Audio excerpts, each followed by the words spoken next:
Vous êtes le correspondant d'Europe 1 à Tokyo. Pour l'instant, 3 personnes, dont 2 sportifs, viennent d'être testées positifs au Covid. Le problème, c'est cette bulle sanitaire que le comité d'organisation avait présentée comme sûre.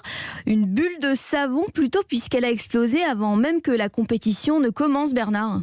Voilà, le principe de cette bulle, c'est zéro contact entre les 60 000 étrangers venus à Tokyo pour ces Jeux et la population locale. Sauf que ça ne marche pas, visiblement.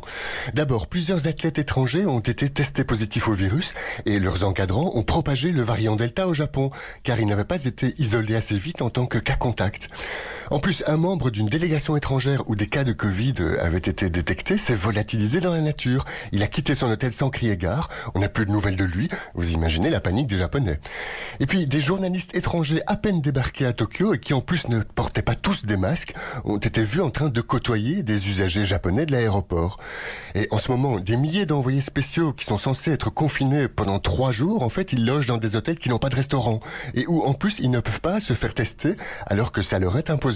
Du coup, ils n'ont pas le choix, ils doivent se rendre en ville au risque d'y contaminer des gens. Et donc cette bulle olympique, Bernard Delattre, n'est pas du tout respectée. Qu'en pense le corps médical sur place ? Écoutez ces 2 médecins hospitaliers qui exercent au centre-ville. Cette 5e vague est très violente, mais comme l'hiver dernier, les hôpitaux manquent toujours de lits et de personnel. Du coup, cet été, à nouveau, tous les malades du Covid ne pourront pas être hospitalisés. Ces JO seront une course contre la montre entre le variant Delta et la campagne de vaccination. La plupart des Japonais n'étant toujours pas vaccinés, c'est le variant qui va gagner la course. À propos de cette campagne de vaccination qui lambine, le Japon est le pays de l'OCDE le plus en retard en la matière. Pour vous donner une idée, à ce jour, seuls 15% des Tokyoïtes ont reçu les 2 doses de vaccin.